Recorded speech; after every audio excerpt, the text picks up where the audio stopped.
Meu marido levava a amante a jantares e, em casa, faltava até gás de cozinha. Eu fui casada por 10 anos com um homem que sempre dizia que estava lutando para sustentar a família. Durante anos eu acreditei que o dinheiro simplesmente não era suficiente. As contas atrasavam, as coisas faltavam, e eu fazia o possível para manter nossa casa de pé. O que eu nunca imaginei era que o dinheiro nunca tinha faltado de verdade. Fui casada por 10 anos com um homem chamado Rogério. Quando a gente se casou, eu tinha 28, ele tinha 32. Era simpático, trabalhador, pelo menos era o que parecia.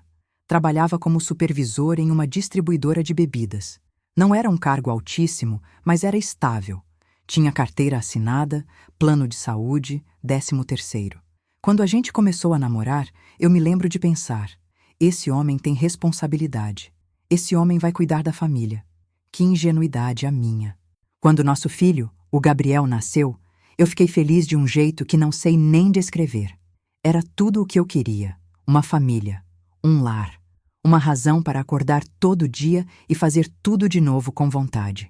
O Rogério chegou da maternidade com o Gabriel no colo e disse: agora é nós 3 contra o mundo. Eu acreditei nisso com toda a minha alma. Gabriel tinha 2 anos quando começaram os primeiros apertos. O Rogério dizia que a distribuidora estava passando por uma reestruturação, que os bônus tinham cortado, que o salário tinha diminuído. Eu não tinha como verificar.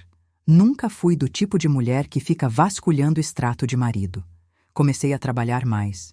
Tinha emprego numa loja de materiais de construção, de segunda a sábado. Depois peguei um segundo bico de tarde, organizando estoque numa farmácia pequena do bairro. Os 2 salários juntos não eram muito, mas ajudavam a fechar o mês. O Rogério chegava em casa cansado, às vezes só às 10, 11 da noite. Dizia que estava fazendo hora extra, fazendo bico com transporte, ajudando um amigo com entrega de encomendas nos fins de semana. Chegava com o rosto fechado, comia o que eu tinha deixado guardado, assistia televisão por meia hora e ia dormir. Eu não questionei. Achei que era o peso de um homem que trabalhava muito para sustentar a família. Hoje eu sei que era o peso de quem leva a vida dupla. Cansa de outro jeito. A vida girava assim. Eu cuidava da casa, cuidava do Gabriel, trabalhava, pagava o que dava. O Rogério ficava responsável pelo aluguel e pela conta de luz. Quando atrasava, ele pedia desculpa e dizia que tinha tido um imprevisto. Sempre havia um imprevisto. Uma conta que veio maior. Uma parcela do carro, um compromisso que ele havia esquecido. Eu nunca coloquei em dúvida. Nunca disse: me mostra o extrato. Nunca disse: quanto você recebeu esse mês. Não porque era ingênua, pelo menos não me considero assim. Era porque havia uma confiança que eu não via razão para quebrar. Gabriel crescia, ia para a escola. Era um menino alegre, curioso, que gostava de ler e de jogar bola na rua com os meninos do bloco. Eu tentava dar tudo o que podia, mas havia coisas que ficavam para trás. Material escolar comprado pela metade porque não dava para o kit completo. Passeio da escola que ele não foi porque não tinha o dinheiro da excursão no dia certo. Tênis comprado um número maior para durar mais, porque quando coubesse certinho, já teria que comprar outro. Pequenas ausências que eu tentava compensar com presença. Num domingo de manhã, Gabriel me chamou na cozinha com a voz de quem tem uma notícia séria. Tinha acabado de acordar, ainda com o cabelo espetado e os olhos cheios de sono. Mãe, não tem cereal. Eu sei, meu filho. Come pão com manteiga hoje. Ele foi até a geladeira. Abriu, ficou olhando por um segundo. Também não tem manteiga. Então come com mel. Não tem mel. Parei o que estava fazendo e olhei para a geladeira com ele. Tinha 2 ovos, metade de uma cebola, um pote de geleia que estava quase no fim e uma garrafa d'água. Fiz omelete. 2 ovos, um fio de óleo, sal. Gabriel comeu sem reclamar. Era um menino bom. Nunca reclamou de comida, nunca fez birra por causa de roupa, nunca pediu brinquedo caro. Às vezes eu me perguntava se ele já havia percebido, com aquela sabedoria silenciosa das crianças, que reclamar não adiantava. Naquele dia, fiz as contas no papel. Tinha R$ 83 na carteira.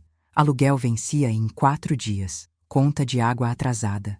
Escola pedindo material novo para o 2º semestre. Sentei na beirada da cama e pensei: a gente está ficando para trás. Não sabia ainda que não era a gente. Era só eu. O Rogério? Ele estava muito bem. Como se eu tivesse sugerido comprar uma casa na praia. Fernanda, filho é caro. O que temos mal dá para criar um. Esquece isso. Eu engoli. Achei que ele tinha razão. Afinal, as contas estavam sempre difíceis. Não era hora. Mas aquela frase ficou grudada. Filho é caro. O que temos mal dá para criar um. Durante anos, aquelas palavras me acompanharam. Me fizeram sentir que ter desejado outro filho era irresponsabilidade, que eu era sonhadora demais, que não enxergava a realidade. Eu internalizei aquilo e decidi fazer minha parte. Peguei um terceiro bico, costurava em casa, à noite, depois que o Gabriel dormia. Roupas para ajustar, bainhas, consertos. A vizinha do terceiro andar me indicou, outra vizinha indicou para frente. E foi crescendo uma clientela pequena, mas regular. Às vezes ficava na máquina até quase meia-noite, com os olhos ardendo e as costas doendo, pensando no Gabriel dormindo no quarto ao lado e continuando assim mesmo. Cada real que entrava, eu colocava num envelope marcado com o mês. Organizava com cuidado. Sentia orgulho daquilo. O Rogério via meu esforço e não dizia nada. Não agradecia. Não reconhecia. Quando eu entrava no quarto, depois de apagar a luz da sala de costura, ele estava dormindo, ou fingia. Certa noite, depois de uma semana especialmente puxada, sentei do lado dele no sofá e disse com cuidado: Rogério, eu acho que a gente devia sentar e fazer um planejamento financeiro. Ver onde está indo o dinheiro, entender por que nunca sobra nada no final do mês. Ele pausou o programa que estava assistindo. Me olhou com uma expressão que eu não soube bem interpretar na época. Hoje, eu sei. Era desconforto. Era o rosto de quem foi pego olhando para algo que não deveria. Você é muito ansiosa, Fernanda. Dinheiro de casa é comigo. Você cuida do Gabriel e da casa, eu cuido do financeiro. Sempre foi assim. Mas eu também trabalho, disse.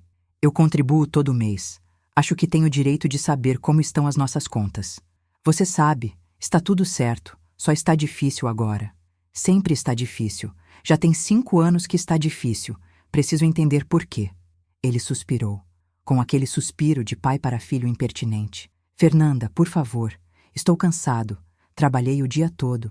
Deixa eu assistir meu programa em paz. Amanhã a gente conversa. Amanhã nunca chegou. Ele voltou para o programa. Eu voltei para a cozinha. Fiz chá que tomei sozinha, de pé, olhando para a janela fechada e o reflexo do apartamento no vidro escuro. Havia uma divisão silenciosa naquele casamento que eu nunca tinha nomeado direito.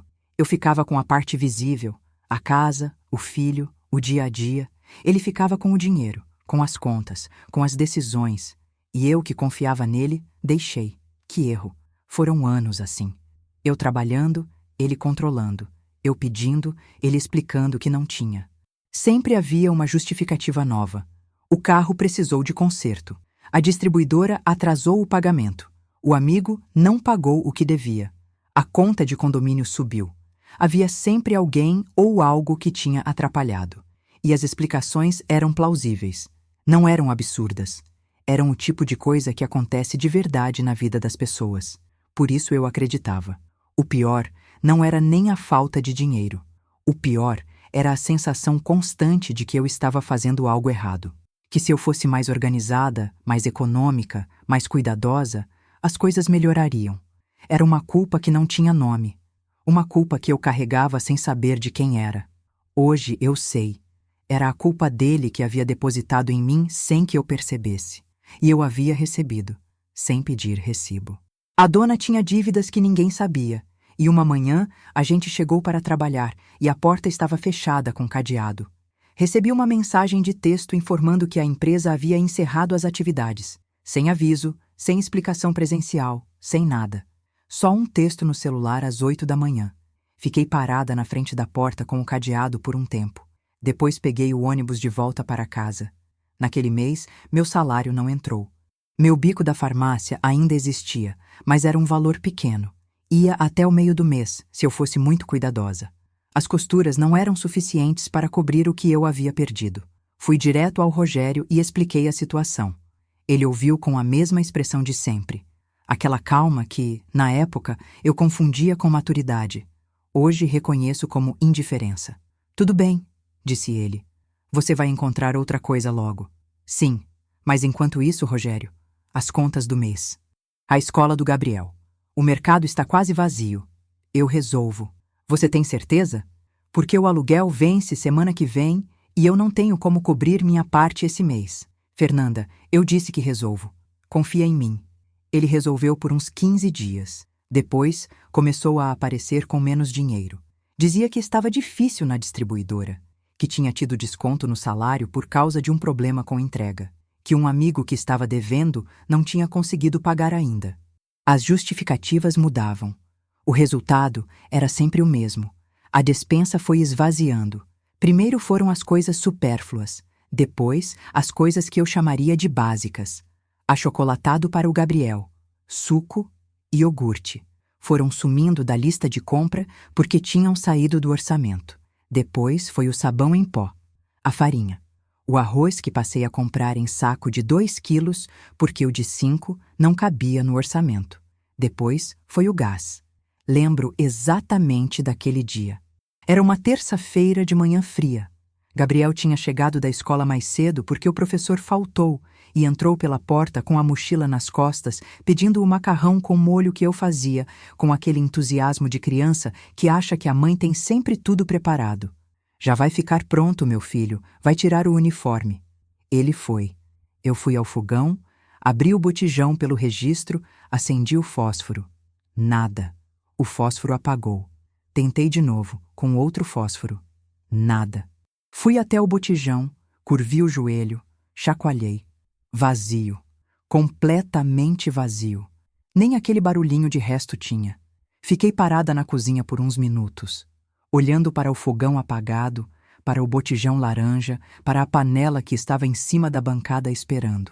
Liguei para o Rogério. Ele atendeu no terceiro toque. O gás acabou. Hoje não dá, Fernanda. Gabriel está com fome. Ele chegou da escola. Preciso fazer alguma coisa quente. Pede para o vizinho hoje. Amanhã eu resolvo. Ele desligou. Fiquei com o celular na mão por um momento. Depois guardei no bolso, peguei a panela e fui bater na porta do seu Antônio. O seu Antônio é um senhor de uns 70 anos que mora no apartamento ao lado há mais de 20. A esposa dele teve problema cardíaco há 2 anos e o médico proibiu o gás. Ele tinha comprado uma chama de indução elétrica. Ele abriu a porta com o rosto de quem percebe que algo está errado, mas que é educado demais para perguntar direto. Seu Antônio, me desculpa o incômodo. Acabou o meu gás e meu filho chegou da escola. Podia me emprestar a chama para fazer uma coisa rápida? Claro que sim, Fernanda. Entra. Cozinhei o macarrão do Gabriel na cozinha do vizinho, com a chama de indução em cima da bancada dele, enquanto ele assistia jornal na sala. A vergonha que eu senti não era de pedir ao seu Antônio. Ele era gentil demais para me fazer sentir mal. Era a vergonha de estar ali, de ter chegado a esse ponto, de estar cozinhando a comida do meu filho na casa do vizinho porque não havia gás na minha. Levei o prato pronto para o Gabriel, que comeu sem saber de nada. Quando o Rogério chegou aquela noite, era quase meia-noite. Você resolveu o gás? Perguntei, sem levantar os olhos da camiseta que estava costurando. Amanhã. Você disse amanhã ontem também. Ele foi para o quarto sem responder. O gás foi reposto 2 dias depois, mas alguma coisa não voltou junto com ele. Às vezes um pouco mais, dependendo do bônus. Era o que ele me contava desde sempre, e eu nunca tinha motivo para duvidar. Mas depois que fiquei sem emprego fixo, comecei a prestar atenção nos valores de uma forma que antes não fazia. Ele pagava o aluguel de R$ 700. Contribuía com a conta de luz, que girava em torno de 150. Dizia dar R$ 200 por mês para o mercado, embora o mercado nunca chegasse a isso. O resto, segundo ele, ia para transporte, combustível e imprevistos. Eu fazia as contas no papel. E o resultado nunca fechava. Se ele ganhava 2.300 e os gastos declarados somavam mais ou menos 1.200, cadê o resto? Mais de R$ 1.000 por mês que desapareciam sem explicação. Comecei a perguntar de formas indiretas. Rogério, o bônus desse mês veio? Não, cortaram de novo. E o dinheiro que você recebeu de ajuda de custo? Usei para consertar o freio do carro. Sempre havia uma resposta. Sempre havia uma explicação. E as explicações eram plausíveis o suficiente para que eu não insistisse. Mas começou a me incomodar de um jeito diferente. Não era mais só a preocupação com o dinheiro. Era uma sensação de que algo estava errado que eu não conseguia nomear. Procurei o holerite dele uma vez. Estava organizando documentos em casa, a pretexto de fazer a declaração do imposto de renda. Pedi para ele me passar os comprovantes. Não precisa, eu resolvo isso. Rogério, eu preciso organizar. Eu disse que resolvo. O tom não foi grosseiro, foi firme. Com aquela firmeza calculada que barra a conversa sem levantar a voz. Eu recuei, mas não esqueci. Havia algo ali. Uma porta que ele não queria que eu abrisse. E eu, por anos, respeitei essa porta, achando que estava sendo uma boa esposa, que estava respeitando o espaço dele. Na verdade, eu estava sendo mantida longe de uma verdade que destruiria tudo o que eu achava que tinha construído. Só que a verdade, quando existe, vai aparecendo. Nos pequenos buracos, nos detalhes que não combinam, nas histórias que mudam de versão. E um dia, por puro acidente, eu vi algo que não deveria ter visto. Gabriel estava dormindo depois do almoço. Eu estava lavando louça quando ouvi o celular do Rogério vibrar na bancada. Ele tinha esquecido em casa. Não era meu hábito mexer no celular dele. Nunca fui essa mulher. Mas a tela acendeu com a notificação. E antes que eu desviasse o olhar, já havia lido. Era uma mensagem, de alguém chamado R. Contabilidade. Mas a mensagem não parecia de escritório. Estava escrito, recebido. Obrigada, amor. Vou usar para pagar a última parcela do semestre. Última parcela do semestre. Eu fiquei olhando para aquela frase por um tempo longo demais. Não peguei o celular. Coloquei o pano de prato de volta no gancho, sequei as mãos devagar e fui sentar no sofá. Precisava pensar antes de agir. A mensagem podia ter alguma explicação. Podia ser um mal-entendido. Podia ser um apelido carinhoso qualquer, de alguma prima ou colega de trabalho. Mas dentro de mim, algo que estava quieto há muito tempo, acordou. Aquele amor. Aquela parcela do semestre. Quando Rogério voltou aquela noite, eu não disse nada. Servi o jantar, conversei sobre o Gabriel, assistimos televisão, mas eu estava em outro lugar. Nos dias seguintes, fiz o que não tinha o hábito de fazer. Comecei a observar pequenas coisas, o horário em que ele saía e chegava, os bicos noturnos que nunca tinham o endereço certo, as vezes em que ele saía para pegar uma coisa e demorava 2 horas, as notas no bolso da calça que eu lavava, tickets de estacionamento de bairros que ele nunca mencionava frequentar. E um dia, num descuido dele, vi o extrato no celular que ele deixou aberto em cima da mesa enquanto foi ao banheiro. 5 segundos. Foi o que eu tive. Mas foi suficiente. O salário que ele recebia não era 2.300, era 6.800 reais. Enquanto o gás acabou, e eu cozinhei no fogãozinho do vizinho com vergonha de levantar os olhos. Ele ganhava 6.800 reais. Eu fiquei 2 dias sem conseguir falar normalmente com ele. Respondia com monossílabos. Dizia que estava cansada, que estava com dor de cabeça. Ele não perguntou mais do que isso. Naqueles 2 dias eu não fiz escândalo. Não confrontei. Não chorei na frente dele. Chorei sozinha, no banheiro, com a torneira aberta para cobrir o som. Mas eu não parei de pensar. Onde estava indo aquele dinheiro? Ele pagava o aluguel, a luz, colocava uma merreca no mercado. Isso somava, no máximo, 900 reais por mês, de um salário de quase 7.000.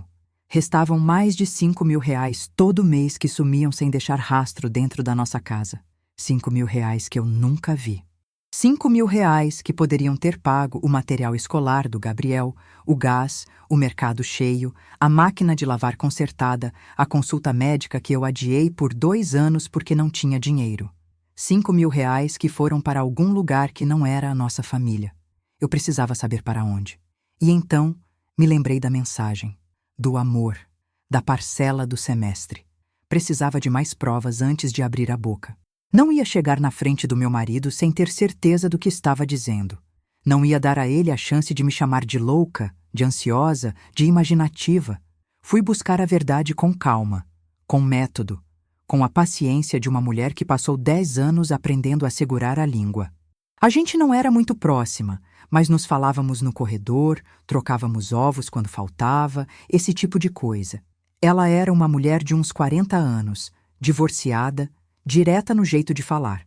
Fui até ela com a desculpa de precisar de ajuda para recuperar uma senha de e-mail.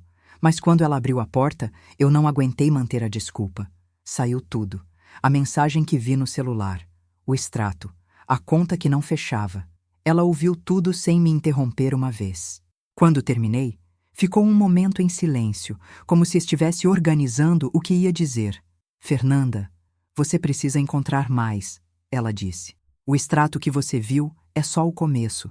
Precisa ver para onde vai o dinheiro. Se tem transferências recorrentes. Para quem? Com que frequência? Como faço isso sem ele saber? Na próxima vez que ele deixar o celular sem olhar, você fotografa as telas das transferências, o nome completo da pessoa, o banco, o valor. Com isso, dá para fazer bastante coisa. E se ele perceber que mexi?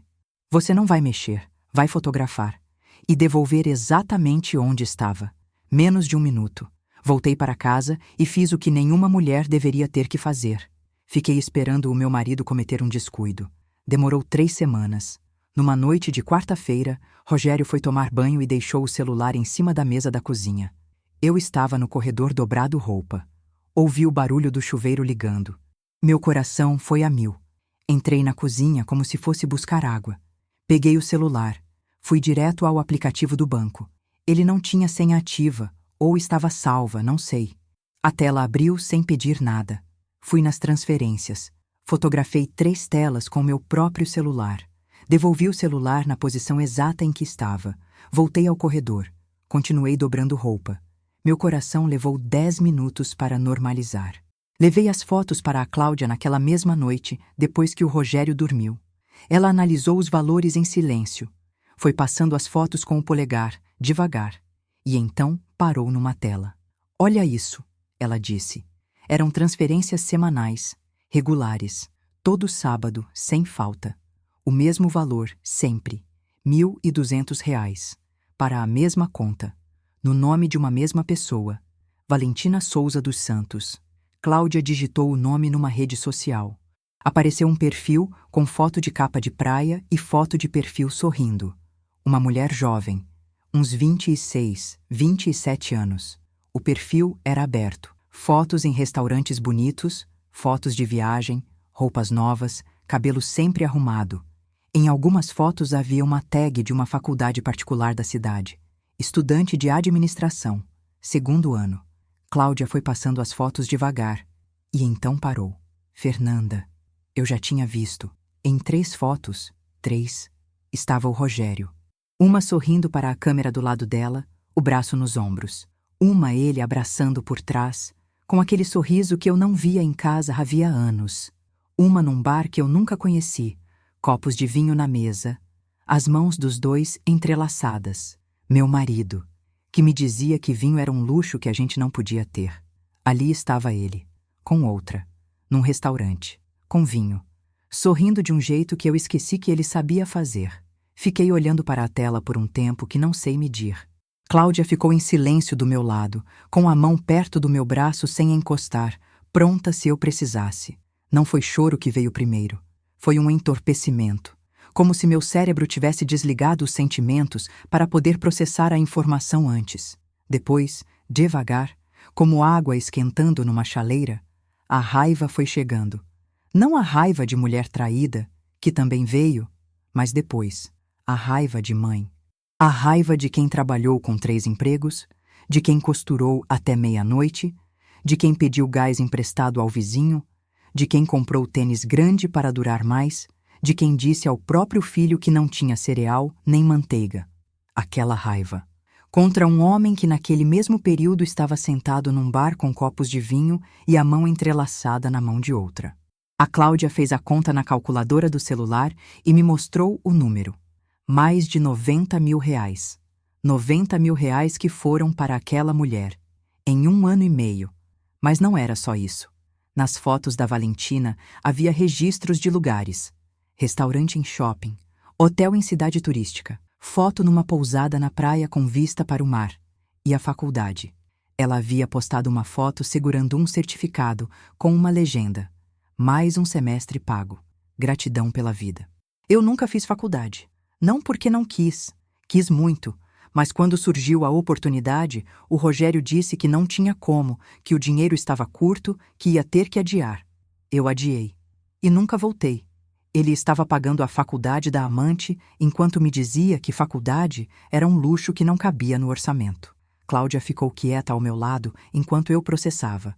Depois disse, com cuidado: Fernanda, isso não é só traição. Isso é desvio financeiro do casamento. Você tem direito à meação. O dinheiro que ele gastou com ela deveria constar nos bens do casal.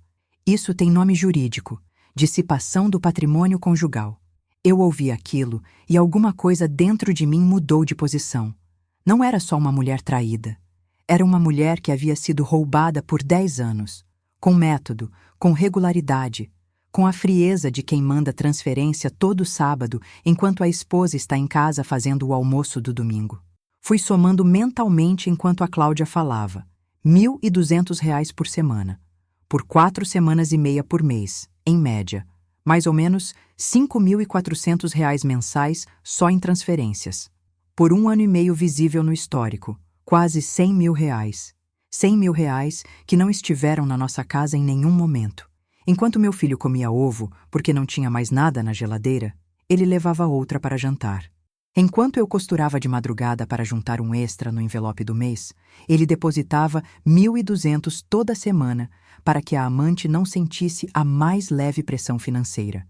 Enquanto o gás acabava e eu ia pedir ao vizinho com a vergonha queimando no rosto, ele estava numa pousada à beira-mar com a Valentina, tomando café com vista para o mar. E eu nunca soube. Eu trabalhei. Eu economizei. Eu abri mão. Eu acreditei que éramos pobres juntos, que era uma dificuldade da vida, do mercado, do destino. Nunca me passou pela cabeça que a dificuldade era fabricada, que havia dinheiro, que o dinheiro simplesmente não chegava até mim. Fernanda, a voz da Cláudia me trouxe de volta. Você precisa de uma advogada. Eu sei, eu disse. A raiva que eu senti naquele momento não foi a raiva quente que faz gritar, que faz ligar para o marido xingando, que faz postar nas redes sociais. Foi a raiva fria que faz planejar. A raiva que assenta no fundo do peito e vira combustível. Saí da casa da Cláudia com o celular cheio de fotos e uma decisão tomada. Não ia fazer cena. Não ia dar a ele a chance de me chamar de louca, de histérica, de mulher ciumenta que estava imaginando coisas. Ia me preparar, ia reunir tudo e ia encerrar aquilo com o que a situação merecia. Justiça. Perguntei se ele queria mais arroz. Coloquei o Gabriel para dormir. Assisti televisão. Mas por dentro eu estava em outro lugar completamente. Fiquei assim por mais 2 semanas. E foram 2 semanas longas de um jeito que é difícil de explicar. Não de choro, não de angústia visível. Longas de um silêncio interno que pesa, de observar tudo com outros olhos sem poder dizer nada para ninguém. Eu o via entrar em casa. Via como ele se comportava, como servia o prato, como respondia ao Gabriel, como virava o rosto para o celular quando achava que eu não estava olhando. E eu pensava, você não sabe que eu sei. Você acha que eu sou a mesma mulher de sempre. Não era. Precisava de tempo. Precisava entender o que queria fazer, o que tinha direito a fazer, o que era melhor para o Gabriel. Não podia agir com raiva. A raiva erra. E eu não podia errar naquele momento. Fui até um escritório de assistência jurídica gratuita que havia na minha cidade, num bairro perto do centro. Marquei horário por telefone. Fui numa tarde de quarta-feira em que o Rogério estava trabalhando, dizendo à minha mãe que precisava resolver umas contas. A advogada que me atendeu se chamava doutora Beatriz. Era jovem, uns 30 anos, direta no jeito de falar, com um bloco de notas na mesa e a caneta sempre pronta. Expliquei tudo, o salário escondido, as transferências semanais, o nome da amante, as provas que tinha reunido. Ela foi tomando notas sem me interromper uma vez. Quando terminei, ficou um momento olhando para o bloco. Depois olhou para mim. O que você tem é sólido o suficiente para entrar com divórcio e requerer partilha de bens com apuração de desvio financeiro. As transferências recorrentes para terceiro durante o casamento podem ser consideradas dissipação do patrimônio conjugal. O que isso significa na prática? Significa que o valor que ele desviou durante o casamento pode ser descontado da parte dele na partilha. Ele pode ficar com menos do que teria direito se não tivesse feito isso. Senti algo que não esperava sentir. Não era vingança. Era alívio. Alívio de descobrir que eu não estava sozinha, que havia um caminho, que aquilo não ia simplesmente ficar assim, sem consequência alguma, como se 10 anos de mentira fossem só uma coisa da vida. A doutora Beatriz me orientou sobre o que documentar, o que guardar, o que fotografar antes de qualquer confronto. Passei os dias seguintes fazendo isso com calma. Fotografei documentos que encontrei em casa. Guardei os prints das fotos das redes sociais. Pedi a Cláudia que me ajudasse a organizar as informações de forma cronológica num arquivo simples. Rogério continuava chegando tarde, indo embora cedo nos fins de semana, dando as mesmas desculpas de sempre. Às vezes eu olhava para ele na mesa do jantar e pensava: você está confortável demais, você acha que tem tudo sob controle. Por dentro, eu estava construindo o fim daquele casamento, tijolo por tijolo. Não disse nada. Coloquei a cabeça no travesseiro e fiquei olhando para o teto escuro até ele dormir. Gabriel tinha acordado naquela noite com um pesadelo. Eu fui até o quarto dele, me sentei na beirada da cama e fiquei de mão dada com ele até ele dormir de volta. Naquele escuro, olhando para o meu filho de 8 anos dormindo, eu pensei em tudo. Pensei nos 10 anos, no apartamento pequeno, nos ovos quando não tinha mais nada, no gás que acabou, nas excursões que o Gabriel não foi, na faculdade que eu não fiz, nas roupas que não comprei, nas consultas médicas que adiei. Pensei no perfume de outra mulher no pescoço do meu marido. Pensei na Valentina em restaurantes com vinho, em pousada com vista para o mar, com a mensalidade da faculdade paga todo semestre por um homem que me dizia que filho é caro demais. E pensei no Gabriel. Não em mim. Em primeiro lugar, no Gabriel. O que era melhor para o meu filho? Não era conviver com um pai que roubava a família. Não era crescer numa casa onde a mãe sabia da mentira e ficava calada. Não era aprender que quando alguém faz isso com a gente abaixa a cabeça e continua. Não era ver a própria mãe desaparecer aos poucos, engolindo tudo, fingindo que estava bem. O que era melhor para o meu filho era uma mãe que se respeitava. Uma mãe que dizia: isso aqui não está certo e eu não vou ficar. Tomei a decisão naquela noite, no escuro do quarto do Gabriel, com a mãozinha dele dentro da minha, ia encerrar aquele casamento, do meu jeito, com calma, sem cena, com toda a dignidade que ele tentou tirar de mim durante 10 anos e não conseguiu completamente. Levei tudo o que havia organizado, uma pasta com os prints das transferências, as fotos salvas das redes sociais, as datas e valores organizados em ordem cronológica. Havia passado uma tarde inteira montando aquilo, com o mesmo cuidado que eu colocava nos envelopes com dinheiro de cada mês. Ela foi folheando, página por página, com uma expressão que foi mudando de profissional para surpresa. Você fez um trabalho muito bom, ela disse. Temos aqui evidências de desvio financeiro sistemático, transferências documentadas e regulares, e as fotos das redes sociais que confirmam o relacionamento paralelo. Isso tudo é altamente relevante para o processo de divórcio. E o que consigo com isso na prática? Ela se recostou na cadeira. Conversamos sobre guarda. O mais provável é guarda compartilhada, mas com residência do Gabriel com você, dada a sua estabilidade como mãe e provedora primária durante todos esses anos. Isso é documentável. E pensão. Aqui está a parte importante, Fernanda. Com base no salário real dele, que você tem como comprovar pelas evidências que levantou, a pensão será calculada sobre o valor correto, não sobre o que ele dizia ganhar. Fiz as contas rápido na minha cabeça. Você está dizendo que se eu entrasse com o divórcio sem essas provas, a pensão do Gabriel seria calculada sobre 2.300? Exatamente.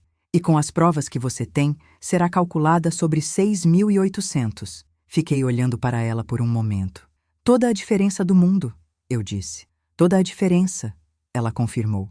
Ela me passou uma lista de documentos adicionais para reunir. Saí do escritório com a pasta no colo e um sentimento estranho no peito. Não era felicidade, mas era uma forma de firmeza. como quando você finalmente sabe para onde está indo depois de muito tempo perdida. Enquanto avançava com a advogada, fiz outra coisa em casa. Durante uma semana, aproveitando os momentos em que Rogério estava no trabalho, fui separando a documentação que era minha. Meu CPF, minha carteira de identidade, a carteira de trabalho. Os documentos do Gabriel, certidão de nascimento, boletim escolar, caderneta de vacinação, cartão do plano de saúde. Coloquei tudo numa pasta azul que guardei na casa da minha mãe numa sexta-feira de tarde. Foi também nesse dia que contei tudo para ela. Minha mãe tem 71 anos e trabalhou a vida inteira.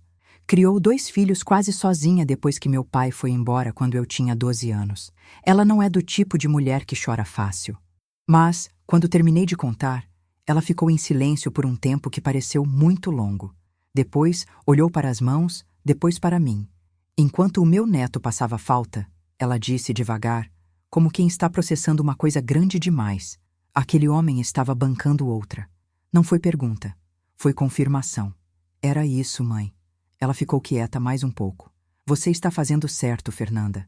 Você está fazendo certo. Chorei ali, na cozinha da minha mãe, com uma xícara de café que ela havia feito sem eu pedir. Chorei de um jeito que eu não havia conseguido chorar em nenhum outro lugar, com alguém que eu sabia que estava do meu lado sem condição alguma. A minha mãe não disse que eu devia perdoar. Não disse que casamento é difícil e que vale a pena tentar. Não disse que o Gabriel precisava do pai em casa. Ficou do meu lado em silêncio, enquanto eu chorava. E quando eu parei, ela pegou o café e disse: "Bebe, está quente ainda." Bebi. Limpei o rosto. E fui de volta para casa preparar o jantar do meu filho. Faltava um dia. Escolhi um sábado, porque era o dia em que ele sempre saía para o tal bico de transporte. O dia da transferência para a Valentina. O dia em que eu ficava em casa com o Gabriel enquanto ele estava em outro lugar fazendo outra vida. Naquele sábado, minha mãe buscou o Gabriel de manhã para passar o dia com ela. Eu expliquei ao meu filho com cuidado que a mãe e o pai precisavam conversar sobre coisas de adulto e que era bom ele passar um dia gostoso com a vovó. Ele foi sem fazer perguntas, só me abraçou um pouco mais forte do que de costume antes de sair. As crianças percebem mais do que a gente imagina. Fiquei sozinha no apartamento às 9 da manhã. Fui devagar. Separei as coisas do Rogério com cuidado.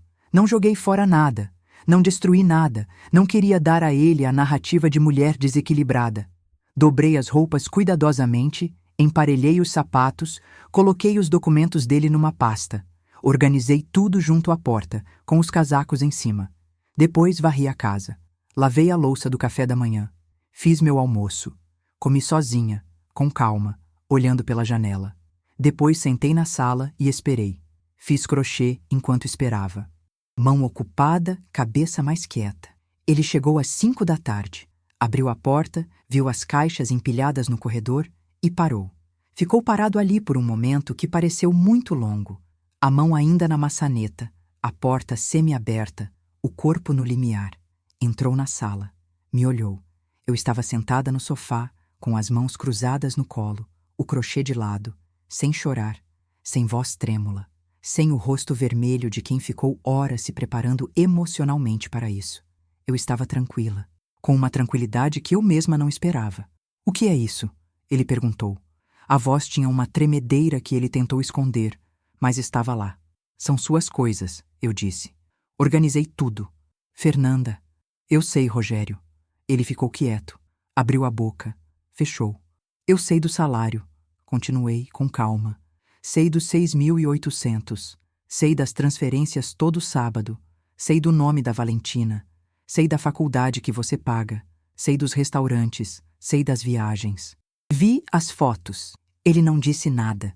Ficou olhando para mim com uma expressão que eu nunca tinha visto no rosto dele em 10 anos de casamento. Não era raiva. Não era arrependimento.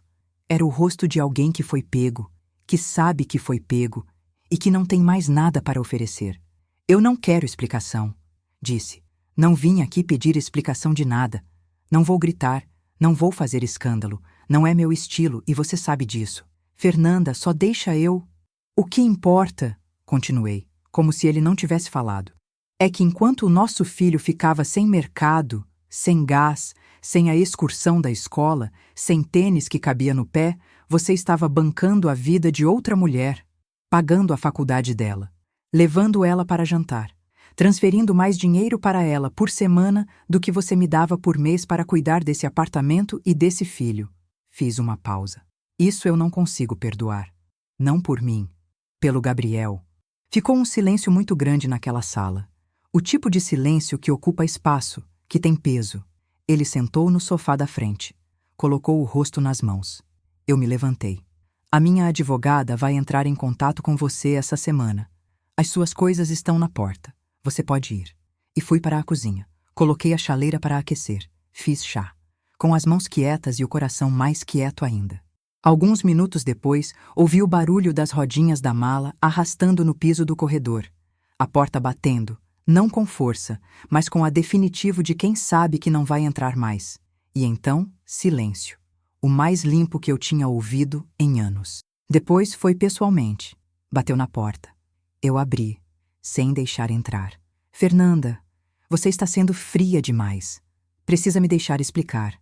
Rogério, não tem explicação que eu queira ouvir. Você pode se comunicar com a doutora Beatriz. E o Gabriel? O Gabriel está ótimo. Ele vai continuar tendo o pai presente na vida dele. Mas você não vai mais morar aqui. Ele tentou entrar. Segurei a porta.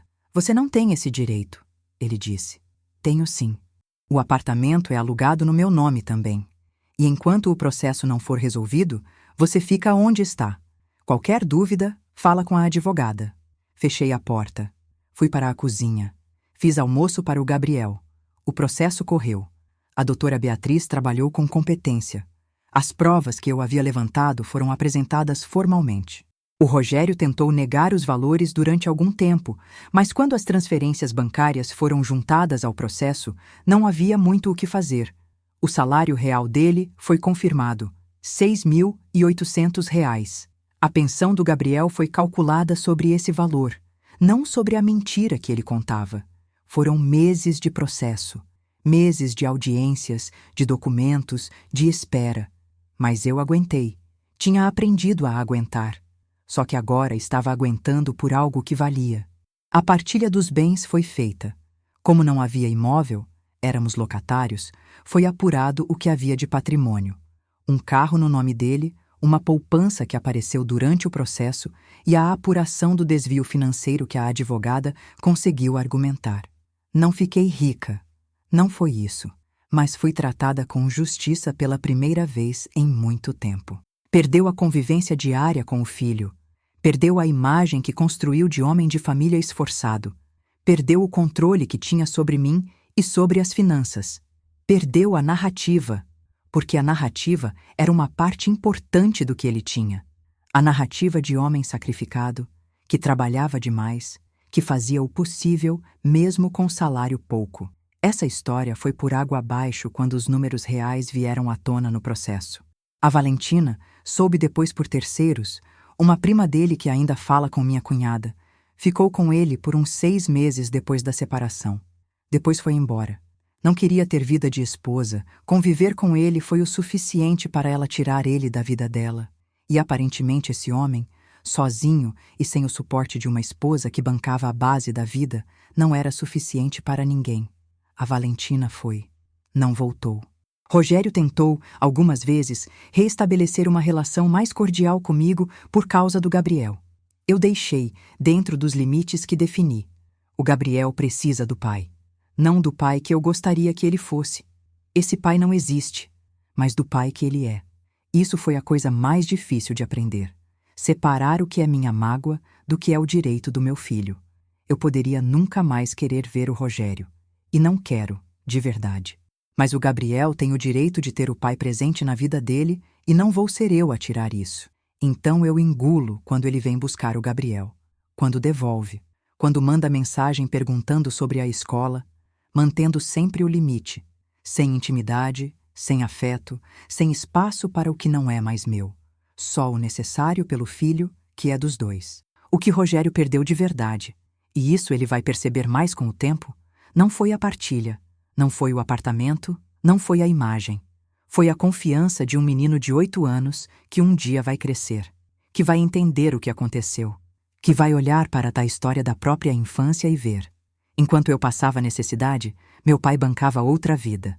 Isso não se compra de volta com visita de fim de semana. Sei exatamente quanto entra, sei exatamente para onde vai. Não tem surpresa, não tem extrato escondido, não tem conta que eu não conheço, só o meu dinheiro, que eu ganho, que eu controlo. A pensão do Gabriel vem em dia. Quando não veio em determinado mês, o Rogério alegou um imprevisto. Sempre tem um imprevisto com ele.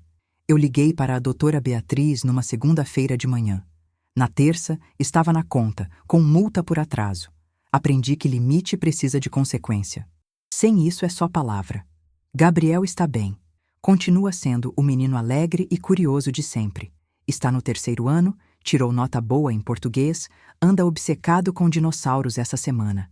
Vai ao pai nos fins de semana alternados e volta me contando o que fizeram, às vezes animado, às vezes neutro. Eu ouço com atenção. Não faço comentários sobre o pai. Às vezes, à noite, ele ainda vem me pedir colo. Tem 8 anos, mas quando quer, encosta a cabeça no meu ombro e fica em silêncio por um tempo. Eu deixo. Semana passada, num domingo de tarde, fiz aquele macarrão com molho que ele sempre pede. Gabriel comeu 2 porções, pediu sobremesa, depois ficou do meu lado enquanto eu lavava a louça contando uma história que aconteceu com um amigo da sala. Eu ouvi cada palavra, com o barulho da água e da louça como fundo, e pensei, é isso, isso aqui é o que importa. Quando ele foi dormir e a casa ficou quieta, sentei na janelinha da sala que dá para a rua. Fiquei olhando para fora por um tempo. A rua estava quieta. Uma moto passou. Uma criança ainda brincava na calçada do outro lado. Não senti raiva. Não senti saudade. Senti paz. A paz de saber que nada que entra nessa casa hoje foi construído sobre uma mentira. Que cada conta que pago é com dinheiro que eu conheço de onde veio. Que cada vez que acendo o fogão, o gás foi comprado por mim, com o meu dinheiro, sem pedir ao vizinho com vergonha. Parece pouco, mas para quem passou 10 anos sem isso, sem saber que podia ter isso, é tudo. A vida que eu tenho hoje não é grande, mas é real, e é minha. Parece pouco, mas para quem passou 10 anos sem isso, é tudo.